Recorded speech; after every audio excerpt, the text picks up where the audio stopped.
Hello students, आज हम लोग स्टार्ट करेंगे नया चैप्टर जिसका नाम है स्ट्रक्चरल ऑर्गेनाइजेशन। ठीक है, तो इसमें हम लोग टिश्यूज़ के बारे में पढ़ने वाले हैं जो हम ऑलरेडी 9-10 में पढ़ के आए हैं। ठीक है, वही टिश्यूज़ के बारे में थोड़ा डिटेल में हम लोग यहाँ पर पढ़ेंगे और कुछ ऑर्गेनिज्म का जो है हम लोग मॉर्फोलॉजी और एनाटॉमी भी देखेंगे, जैसे कि कॉकरोच है, अर्थवर्म है, ठीक है, फ्रॉग है, वो उनके बारे में भी पढ़ेंगे। तो पहले पर हम लोग पढ़ेंगे अबाउट टिश्यूज़। ठीक है, तो टिश्यू के बारे में आप ऑलरेडी पढ़ चुके हो, कितने टाइप के टिश्यूज़ होते हैं, क्या डिफरेंसेस होते हैं, क्यों हम उनको डिफरेंशिएट करके रखते हैं। ठीक है, तो एक एक करके हम लोग यहाँ पर स्टार्ट करते हैं। एनिमल टिश्यूज़, तो टिश्यू को अगर हम लोग डिफाइन करेंगे तो कैसे करेंगे? A group of cells in which cells are similar in structure. देखो डेफिनेशन बहुत अच्छे से याद रखना है। Similar in structure, function and origin. ठीक है, ये शायद पहले तुम लोग नहीं पढ़ते थे, तुम लोग पढ़ते थे स्ट्रक्चर एंड फंक्शन। ठीक है, group of cell which are similar in structure and function are called as tissue, ये पढ़ते थे। बट ओरिजिन एक नया ऐड हो गया, ये बहुत ज़रूरी है। ठीक है, ओरिजिन सेम होना ज़रूरी है। इन ए टिश्यू सेल्स में be dissimilar in structure and function. ठीक है, स्ट्रक्चर और फंक्शन में डिसिमिलर हो तो भी चलेगा, बट सिमिलर इन ऑरिजिन होने चाहिए ऑलवेज। ठीक है, तो ऑरिजिन सबसे इंपॉर्टेंट है। एक ही ऑरिजिन से सारे टिश्यू वो सेल्स बने तो उसको हम टिश्यू मानेंगे।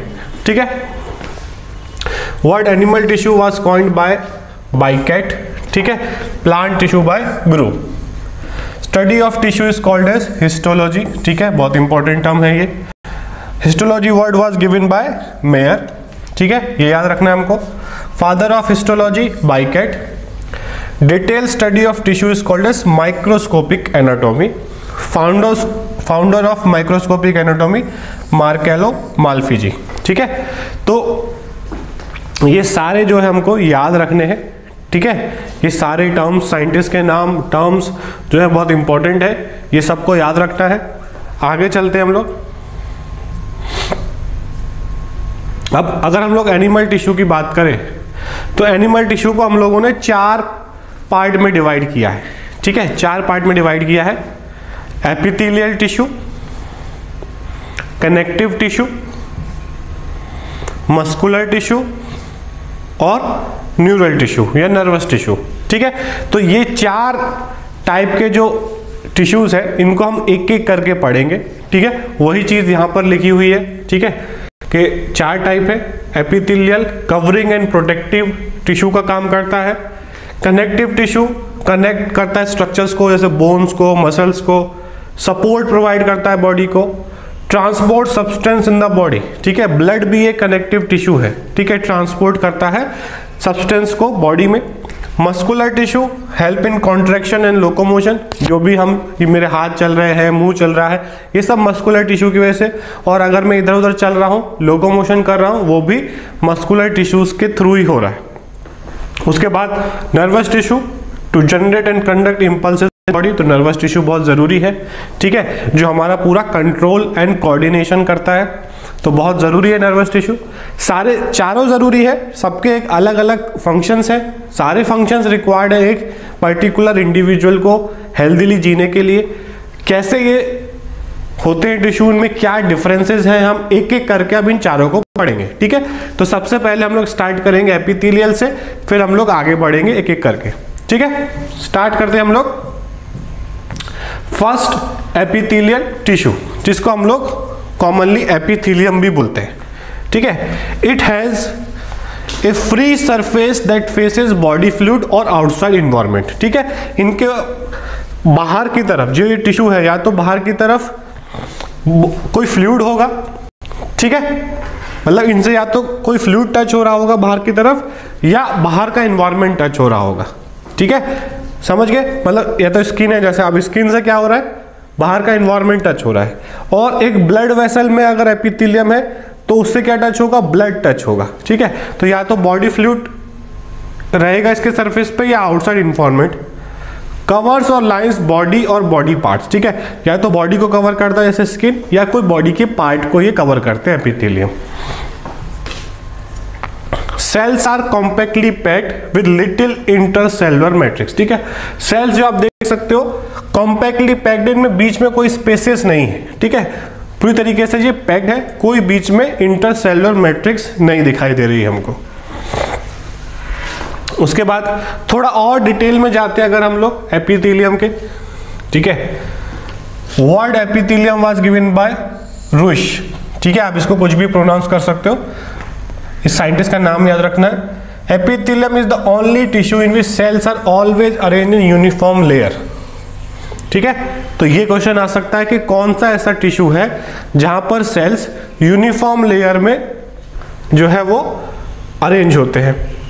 During embryonic development epithelium originate first, ठीक है, ये बहुत इंपॉर्टेंट क्वेश्चन है कि जब एम्ब्रियोनिक डेवलपमेंट हो रहा है तो सबसे पहले जो टिश्यू बनता है वो होता है हमारा epithelium. Power of regeneration is present in this tissue, ठीक है, ये रीजनरेट कर सकता है ये tissue. Power of regeneration is absent और least power is found in nervous tissue. Nervous tissue सबसे लीस्ट में आता है, इसके पास बिल्कुल भी रीजनरेशन का पावर नहीं होता है। एपिथेलियम दो वर्ड से मिलकर बना है, एपी मतलब अपॉन, थीलिया मतलब growth. A tissue which grows upon another tissue is called as epithelium. एक टिश्यू के ऊपर, मोस्टली जैसे एपिथेलियम जो है उसके नीचे मसल्स होते हैं, मतलब मस्कुलर टिश्यू होता है, मतलब ये किसी टिश्यू के ऊपर की तरफ लेयर बनाता है अपना, ठीक है, इसके नीचे कभी खाली नहीं होगा, इसके नीचे कोई ना कोई टिश्यू प्रेजेंट होगा। It always rest upon underlying connective tissue, ठीक है, तो उसके नीचे कनेक्टिव टिश्यू प्रेजेंट है। Epithelium cells are closely packed with each other so there is no intercellular space, हम ऑलरेडी डिस्कस कर चुके हैं। आगे चलते हैं।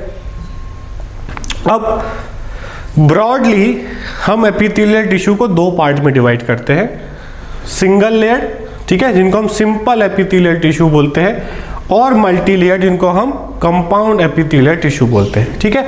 तो अगर एक लेयर है, यहां पर आप देख रहे हो एक लेयर है, ठीक है, तो ये सिंपल एपिथेलियम कहलाएगा, और अगर मल्टीपल लेयर एक से ज्यादा है तो कंपाउंड एपिथेलियम ये कहलाएगा, ठीक है। तो इसके बेसिस पे हम लोगों ने इनको एपिथेलियल टिश्यू को, देखो टिश्यू को हम लोगों ने चार पार्ट में डिवाइड किया, एपिथेलियम, कनेक्टिव, मस्कुलर, न्यूरल, ठीक है। फिर हम लोगों ने स्टार्ट किया एपिथेलियम टिश्यू। एपिथेलियम टिश्यू को हम दो पार्ट में डिवाइड कर रहे हैं ब्रॉडली, सिंपल एपिथेलियम और कंपाउंड। किसके बेसिस पे? लेयर के बेसिस पे। अगर एक लेयर है तो सिंपल एपिथेलियम, अगर एक से ज्यादा है तो कंपाउंड, ठीक है। फिर इन दोनों को भी हम लोग और डिफरेंशिएट करके आगे डिटेल में पढ़ेंगे। तो स्टार्ट करते हैं हम लोग सिंपल एपिथेलियम से, ठीक है। तो सिंपल एपिथेलियम की बात करें अगर हम लोग, composed of single layer of cells, ठीक है, हम लोगों ने अभी डिस्कस किया कि एक लेयर, ये ऐसे जो दिख रही है हमको, ये एक लेयर प्रेजेंट होगी। It lines body cavity, ducts and tubes, body की कैविटीज में, डक्ट्स में और ट्यूब्स में, ठीक है, जो भी ट्यूब्स है बॉडी के अंदर उसमें हमको ये देखने को मिलेगा। Simple based on structural modification of cells, simple epithelium is of 4 types, ठीक है, यहाँ पे 3 नहीं, आपको यहाँ पर 4 लिखना है, ठीक है। 4 टाइप का है। क्या क्या? सिंपल एपिथेलियम के 4 टाइप क्या है? स्क्वैमस एपिथेलियम, फर्स्ट टाइप ये हो गया। सेकंड क्यूबोइडल एपिथेलियम, थर्ड है कॉल्यूमिनर एपिथेलियम, और फोर्थ है हमारा सूडो स्ट्रेटिफाइड एपिथेलियम, ठीक है। तो 4 तरीके के हमारे यहाँ पर सिंपल एपिथेलियम है, ठीक है। सिंपल एपिथेलियम जो है वो 4 तरीके के हैं, squamous epithelium, cuboidal epithelium, columnar epithelium और सूडो स्ट्रेटिफाइड एपिथेलियम, ठीक है। इन चारों का नाम लिख लो, इसी तरीके से लिख लो। अब एक एक करके हम इन चारों को पढ़ेंगे, ठीक है। तो यहां पर 3 नहीं लिखना, यहां पर 4 लिखना, ये याद रखना। तो फर्स्ट है हमारा स्क्वैमस एपिथेलियम, थिन लेयर्ड, ठीक है, ऑफ फ्लैटेंड सेल्स, ठीक है, फ्लैटेंड सेल्स होंगे, पतले सेल्स होंगे, थिन लेयर होगी विद इर्रेगुलर बाउंड्रीज, बाउंड्रीज जो है वो इर्रेगुलर होंगी, ठीक है। बाउंड्री आप देख रहे हो ये इर्रेगुलर है, फिक्स नहीं है बाउंड्री, यहाँ पे थोड़ी चौड़ी है, यहाँ पे थोड़ी पतली है, ठीक है। Found in the walls of blood vessels and lung alveoli, ठीक है। फंक्शन फॉर्म ए डिफ्यूजन बाउंड्री, ठीक है। तो ब्लड वेसल्स में मिलेंगे और लंग्स एल्वुलाई में हमको ये देखने को मिलेंगे स्क्वैमस एपिथेलियम। ये जो आप देख रहे हो this is squamous epithelium in the alveoli, जहां पर डिफ्यूजन होगा गैसेस का, ऑक्सीजन और CO2 का जो है एक्सचेंज होगा। और थोड़ा डिटेल में जाते हैं अगर हम लोग यहाँ पर, ठीक है, बहुत सारी चीज़ें वही होंगी, यूनिलेयर्ड है, फ्लैट है, ठीक है, राउंडेड न्यूक्लियस प्रेजेंट। और इंपॉर्टेंट पॉइंट क्या है, it is also called as pavement epithelium due to its tile like appearance, ठीक है, इसको पेवमेंट एपिथेलियम भी बोलते हैं क्योंकि ये टाइल्स जैसा दिखता है। और भी इसके नाम है tessellated epithelium due to its wavy appearance. इसके क्वेश्चन आने के चांसेस कम है, पेवमेंट एपिथेलियम पूछा जा सकता है। Associated with filtration and diffusion, ठीक है, फिल्ट्रेशन जैसे कि बोमेंस कैप्सूल जो नेफ्रॉन में होता है, किडनी में होता है, जो फिल्ट्रेशन में हेल्प करता है, ठीक है, ये भी लूप ऑफ हेनले भी किडनी में होता है, नेफ्रॉन में प्रेजेंट होता है, रेटे टेस्टिस में ये मिलेगा। एल्वेलाई ऑफ लंग्स इंपॉर्टेंट है, जहां पर डिफ्यूजन में ये हेल्प करेगा, स्मॉल ब्रोंकियोल्स में प्रेजेंट होगा, ये इंपॉर्टेंट है, ठीक है। उसके बाद inner lining of blood vessels and lymph vessels में ये प्रेजेंट होगा स्क्वैमस एपिथेलियम, ठीक है। तो क्वेश्चन आ सकता है कि भाई इन चारों में से स्क्वैमस एपिथेलियम कहाँ प्रेजेंट होता है, तो ऑप्शन में इनमें से कोई एक मिल जाएगा आपको। जो मैंने हाईलाइट किए वो बहुत इंपॉर्टेंट है, बाकी भी कहाँ कहाँ प्रेजेंट होता है वो सारा यहाँ दिया हुआ है, ठीक है। अगर फंक्शन के हिसाब से पूछा जाए तो फिल्ट्रेशन और डिफ्यूजन, ठीक है, और अगर दोनों दिए हुए हैं ऑप्शन में तो सबसे पहले हमको डिफ्यूजन चुनना है, उसके बाद फिल्ट्रेशन। वैसे ऐसा दिया नहीं होगा, बट अगर दोनों ऑप्शन में दिए हैं और फंक्शन पूछा है स्क्वैमस एपिथेलियम का तो डिफ्यूजन हमें टिक करना है। तो सेकंड आता है हमारा क्यूबॉइडल एपिथेलियम, ठीक है, जो क्यूबिकल होगा, क्यूब लाइक सेल्स होंगे इसके, ठीक है, composed of cube like cells found in ducts of glands and tubular parts of nephron, ठीक है, ग्लैंड्स के डक्ट में, ठीक है, कोई भी ग्लैंड है उसके डक्ट्स होते हैं, मतलब खाली स्पेसेस होते हैं जहां पे वो अपने सिक्रीशंस को रखते हैं, वहां मिलेगा। ट्यूबुलर पार्ट्स ऑफ नेफ्रॉन, ठीक है, जो नेफ्रॉन है पड़ा होगा एक्सक्रीटरी सिस्टम में। नेफ्रॉन जो होता है वो किडनी में होता है, किडनी का यूनिट होता है जहाँ पर फिल्ट्रेशन ऑफ ब्लड होता है, तो उसके जो अलग अलग पार्ट होते हैं वहाँ पर ये प्रेजेंट होगा। फंक्शन सिक्रीशन एंड एब्जॉर्प्शन, ठीक है, सिक्रीशन में हेल्प करता है और एब्जॉर्प्शन में। Epithelium of PCT of nephron has microvilli, ठीक है, ये हम लोग आगे देखेंगे और माइक्रोविलाई के बारे में। तो और थोड़ा डिटेल में अगर हम जाते हैं, इसके बेसमेंट मेम्ब्रेन प्रेजेंट होगा यहाँ पर, ठीक है, ये आप देख रहे हो, सेल्स के नीचे एक मेम्ब्रेन प्रेजेंट होगा जिसको हम बेसमेंट मेम्ब्रेन बोलते हैं। सेल्स क्यूब लाइक होंगे, ये हमें पता है। Rounded nucleus in the centre of cell, cell के सेंटर में एक राउंडेड न्यूक्लियस प्रेजेंट होगा। Help in absorption, secretion and excretion, ठीक है। तो आप पहले पूरा वीडियो देख लो, फिर उस तरीके से नोट्स बनाओ कि कोई चीज़ रिपीट ना हो, क्योंकि पहले मैं NCERT लेवल बताता हूँ एक स्लाइड, फिर एक स्लाइड में उसका थोड़ा डिटेल में नीट लेवल बताता हूँ। तो जो चीज़ इन दोनों स्लाइड्स में कॉमन है वो दो बार नहीं लिखना है आपको, ठीक है, तो एक ही बार लिखो, पहले वीडियो देख लो फिर उसके बाद नोट्स बनाओ कि आपके नोट्स जो है वो प्रॉपर बने, कोई चीज़ रिपीट ना हो उसमें। It also form gametes in gonads, ठीक है। Mostly cuboidal cells are found in glands, ठीक है, तो ग्लैंड्स में ज़्यादातर मिलते हैं। वेसाइकल्स ऑफ थायराइड ग्लैंड में मिलेंगे। यहाँ पे important point, thyroid is the largest endocrine gland of body, ठीक है। देखो ग्लैंड्स जो है, अगर मैं आपको बताऊं, ग्लैंड्स जो है वो दो तरीके के होते हैं।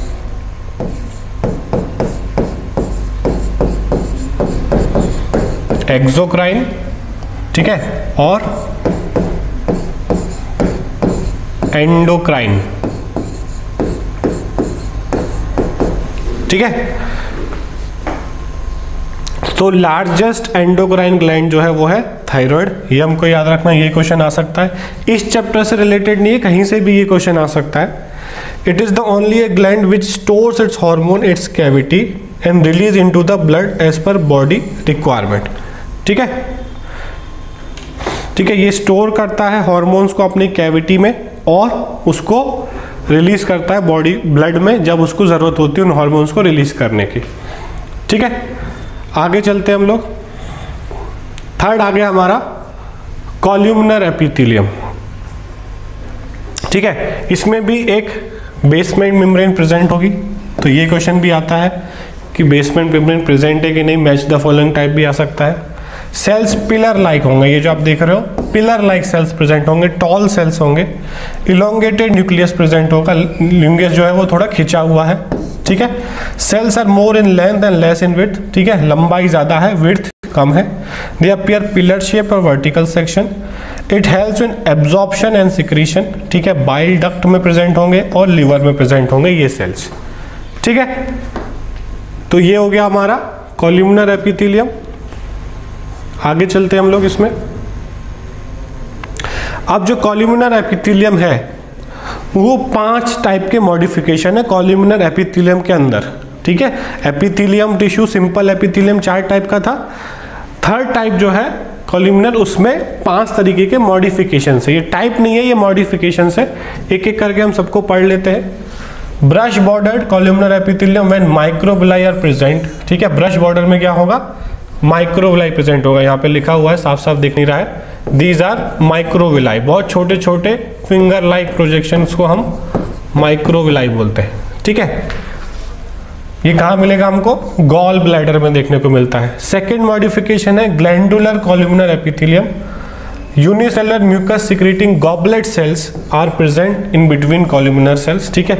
यहाँ पर गॉबलेट सेल्स प्रेजेंट होंगे जो कि म्यूकस सिक्रीट करता है, ठीक है। स्टमक में जो म्यूकस सिक्रीट होता है जिसकी वजह से जो पीएच होता है, एसिड होता है स्टमक में, हमें पता है HCl, बट स्टमक डैमेज क्यों नहीं होता, क्योंकि उसमें एक म्यूकस लेयर प्रेजेंट होता है और वो म्यूकस लेयर कौन बनाता है, ये गॉबलेट सेल्स बनाते हैं, ठीक है। एग्जाम्पल स्टमक में हमें देखने को मिलेगा, ये कोलन में देखने को मिलेगा और रेक्टम में, ठीक है। तो इनका पोजीशन पूछा जा सकता है कि ग्लैंडुलर कॉलमनर एपिथेलियम हमें कहाँ मिलेंगे, तो इनमें से कोई ऑप्शन आपको टिक करना है।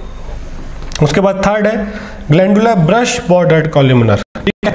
When microvilli present on free end of columnar cells and in between these cells goblet cells are also present, ठीक है। माइक्रोविलाई भी प्रेजेंट है और गॉबलेट, यहाँ पे क्या था, माइक्रोविलाई प्रेजेंट था, यहाँ पे गॉबलेट सेल्स प्रेजेंट थे, यहाँ पर दोनों आ गए, ठीक है। कुछ ऐसे रीजन्स जहाँ पर माइक्रोविलाई भी प्रेजेंट होगा सेल के ऊपर और गॉबलेट सेल्स भी प्रेजेंट होंगे, जैसे कि ड्यूडेनम स्मॉल इंटेस्टाइन के पार्ट्स हैं, ठीक है। तो इसमें जो है दोनों सेल्स प्रेजेंट होंगे, मतलब माइक्रोविलाई भी प्रेजेंट होगा और गॉबलेट भी। इसमें सिर्फ गॉबलेट और इसमें सिर्फ माइक्रोविलाई, ठीक है। तो ये जो है वो इन दोनों का मिक्स है, ठीक है। आगे चलते हैं हम लोग इसमें। फोर्थ जो है हमारा वो सीलिएटेड कॉलमनर एपिथेलियम है, ठीक है। इसमें cilia are present on free end of columnar cells, ठीक है। सीलिया जो है वो फ्री एंड्स पे प्रेजेंट होगा। एग्जाम्पल क्या है इसका, फैलोपियन ट्यूब और एपिंडाइमल एपिथेलियम, ठीक है। फिफ्थ टाइप है हमारा स्टीरियोसीलिएटेड columnar epithelium when stereocilia are present on free end of columnar cells. Example epididymis और vas deferens, ठीक है। यहाँ पे fallopian tube और ependymal epithelium, ये याद करना है, इसमें कोई लॉजिक नहीं लगने वाला, ये याद करना है। लास्ट टाइप है हमारा एपिथेलियम का स्यूडो स्ट्रेटिफाइड एपिथेलियम, ठीक है। In this epithelium 2 type of cells are present, long cell और शॉर्ट सेल्स, ठीक है। स्यूडो स्ट्रेटिफाइड में 2 तरह के सेल्स प्रेजेंट होंगे, लॉन्ग सेल्स और short cells. All these cells are pillar like in shape, so it is also modification of columnar epithelium, ठीक है। तो middle part of male urethra में हमको स्यूडो स्ट्रेटिफाइड कॉलमनर सेल्स मिलेंगे, ठीक है। तो ये हो गए हमारे इसके सिंपल एपिथेलियम के टाइप हम लोगों ने पढ़ लिए, ठीक है। तो ये हमारा लेक्चर 1 कंप्लीट हो गया यहाँ पर, ठीक है। दिस इज आवर लेक्चर 1, ठीक है। तो यहाँ तक आप अच्छी तरीके से पढ़ लो, इसी चीज़ को एनसीईआरटी से भी पढ़ो, ठीक है। एनसीईआरटी में थोड़ा बेसिक दिया हुआ है, ठीक है, एक्स्ट्रा नहीं दिया हुआ है, बट यहाँ पे हमने काफ़ी चीज़ें एक्स्ट्रा पढ़ी है और वो पूछी भी जाती है, तो हमको वो करना ही है। प्रॉपरली इसके नोट्स बनाओ, कम से कम चीज़ों को लिखना है, मतलब ज़्यादा ग्रामर नहीं लिखनी, इज एम आर ये सब नहीं यूज़ करना है। चार्ट के फॉर्म में बनाओ, 4 टाइप हैं तो 4 टाइप लिखो, उसमें लिखने की जरूरत नहीं है कि इट इज ऑफ 4 टाइप, सीधे सीधे 4 टाइप लिखो, उनके नाम लिखो, फिर इंपॉर्टेंट पॉइंट्स एक एक के आप फटाफट लिखते जाओ। जो चीज़ रिपीट हो रही है उसको बार बार लिखने की जरूरत नहीं है, और कंसाइज नोट्स आपके बनने चाहिए जिससे आपको रिवीजन में हेल्प मिलेगा। अगर बहुत ज़्यादा लिख लोगे अपने नोटबुक में तो रिवीजन करने में प्रॉब्लम होगा। ठीक है, तो ये हमारा फर्स्ट लेक्चर कंप्लीट हो गया स्ट्रक्चरल ऑर्गेनाइजेशन का, जो कि आपका 7th चैप्टर है एनसीईआरटी में। ठीक है, अब नेक्स्ट लेक्चर में हम लोग कंपाउंड एपिथेलियम स्टार्ट करेंगे। ठीक है, थैंक यू।